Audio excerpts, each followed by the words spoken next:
Hope you all are doing well. Class 10 chapter 1 की हमने जो पिछली वीडियो की थी उसमें हमने स्टडी की थी डिस्प्लेसमेंट रिएक्शन।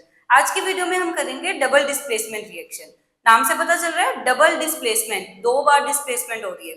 ये वो रिएक्शन है जिसमें कटायन और अनायन दो डिफरेंट रिएक्टर्स है, दोनों के कटायन और अनायन इंटरचेंज या एक्सचेंज देयर पोजीशंस, एक दूसरे की पोजीशंस को इंटरचेंज कर लेते हैं। एग्जांपल इन जनरल देखो AB प्लस CD, तो इसमें सबसे पहले तो हमें पता है जो फर्स्ट वाला पार्ट होता है वो कटायन होता है A पॉजिटिव, सेकंड वाला पार्ट अनायन होता है B नेगेटिव। इन जनरल कई बार CH3COO नेगेटिव में ये रूल बदलता भी है, बट वो अभी आप उसकी चिंता मत करो।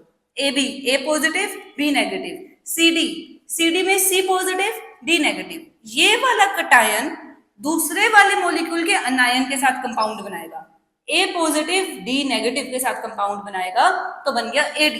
अब जो बचा हुआ कटायन है C पॉजिटिव वो बनाएगा B नेगेटिव के साथ कंपाउंड, तो CB, दूसरा प्रोडक्ट क्या बनेगा CB।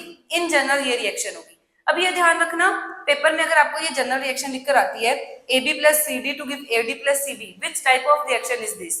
अगर आप लिखा है डिस्प्लेसमेंट रिएक्शन, एक नंबर का क्वेश्चन है, ये मत सोचना आधा नंबर मिल जाएगा, आधा तो लिख दिया है ना, ऐसा नहीं होगा। अगर आप डबल डिस्प्लेसमेंट लिख रहे हो या आपको एक एग्जांपल दिया हुआ है कि किस टाइप की रिएक्शन है, अगर आपने डबल डिस्प्लेसमेंट पूरा लिखा है तभी मार्क्स मिलेंगे, सिर्फ डिस्प्लेसमेंट लिखने पर मार्क्स नहीं मिलते।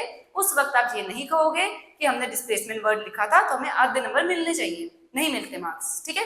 तो डबल डिस्प्लेसमेंट पूरा लिखना है। द रिएक्शन डेफिनेशन देख लेते हैं। The reaction in which cation and anions of two different reactants, दो डिफरेंट रिएक्टेंट्स के कटायन और अनायन एक्सचेंज या इंटरचेंज देयर पोजीशन, कटायन और अनायन अपनी जगह बदल रहे हैं, एक्सचेंज कर रहे हैं या इंटरचेंज कर रहे हैं, वो रिएक्शन हो गई डबल डिस्प्लेसमेंट रिएक्शन। सबसे जो आपने पहले से लर्न किया हुआ एग्जांपल है, इजी एग्जांपल, एक्टिविटी याद करो, येलो प्रेसिपिटेट्स बने थे, वो एक्टिविटी आपकी एग्जांपल डबल डिस्प्लेसमेंट रिएक्शन की है। तो इसमें होता क्या है, PbNO3 नाम याद करो, लेड नाइट्रेट, इसमें है Pb2 positive, cation Pb2 positive है, अनायन NO3 नेगेटिव है। दूसरा कंपाउंड है potassium iodide K positive I negative. पहले का कटायन दूसरे के अनायन के साथ कंपाउंड बनाएगा, Pb2 पॉजिटिव I नेगेटिव। क्या फॉर्मूला बनेगा, Pb2 पॉजिटिव I-1 PbI2, जो कंपाउंड बन गया PbI2। अब बचा हुआ कटायन बचे हुए अनायन के साथ कंपाउंड बनाएगा, K positive NO3 negative KNO3 potassium nitrate बन गया। किसके येलो कलर के प्रेसिपिटेट थे, लेड आयोडाइड, इसके येलो कलर के प्रेसिपिटेट थे जिसमें हमने लगाया था डाउन एरो।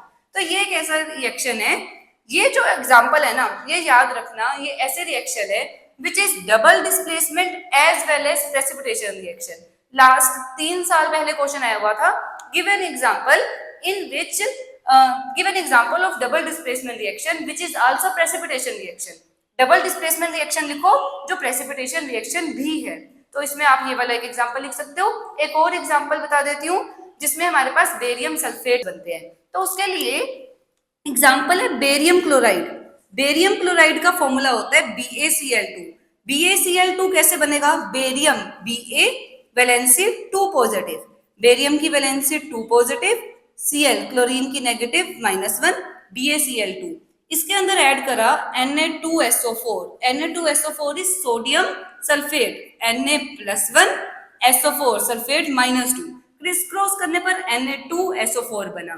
जब इन दोनों कंपाउंड्स को मिक्स करेंगे, एक्वा सोल्यूशन है इनके, पानी में घोल के बनाया गया एक्वा सोल्यूशन है।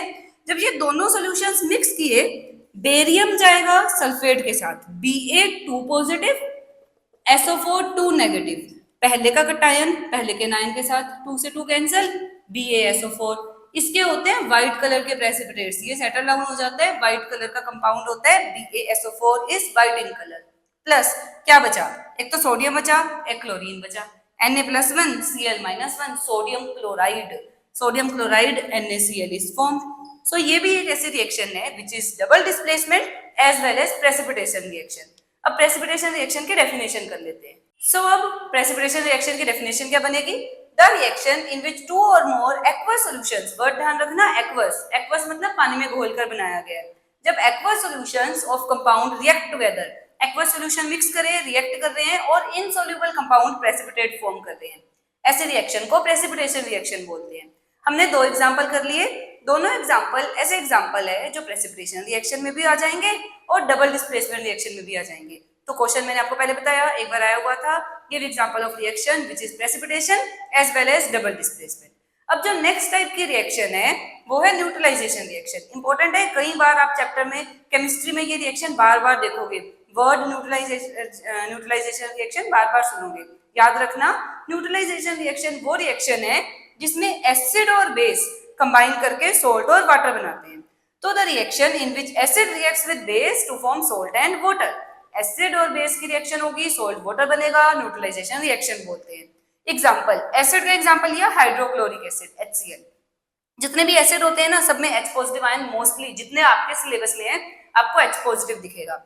बेस OH नेगेटिव, जितने आपके सिलेबस में है आपको बेस में NaOH दिखेगा। 10th तक का बता रही हूँ, ये एक बिल्कुल परफेक्ट डेफिनेशन नहीं है कि बेस में OH नेगेटिव होगा ही होगा।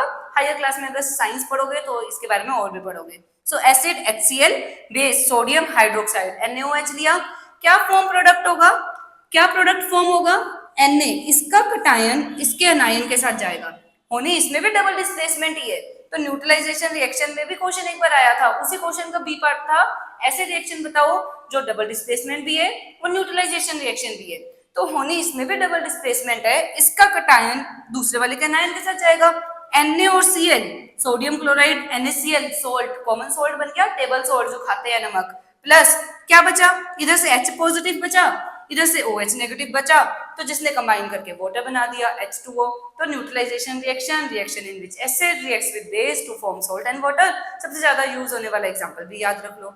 सो आई होप आपको आज जितनी हमने टाइप्स ऑफ रिएक्शन पढ़ी वो समझ आई होगी। उनके क्वेश्चंस भी मैंने आपको बताया कि बोर्ड में किस तरीके से वो क्वेश्चन घुमा कर दे देते हैं। सभी रिएक्शन को अच्छे से लर्न करो, लिख कर प्रैक्टिस करो। एक बार आप शुरू में केमिस्ट्री अच्छे से समझ जाओगे, आपको केमिस्ट्री में दिक्कत नहीं आएगी। सो मिलेंगे नेक्स्ट वीडियो में ऑक्सीडेशन रिडक्शन रिएक्शन टॉपिक के साथ, और एक कराऊंगी थर्माइट रिएक्शन, वो भी इंपॉर्टेंट है, उसको भी डिस्कस करेंगे जो ऑक्सीडेशन रिडक्शन रिएक्शन के साथ करेंगे। सो मिलेंगे नेक्स्ट वीडियो में, टिल देन हैप्पी लर्निंग।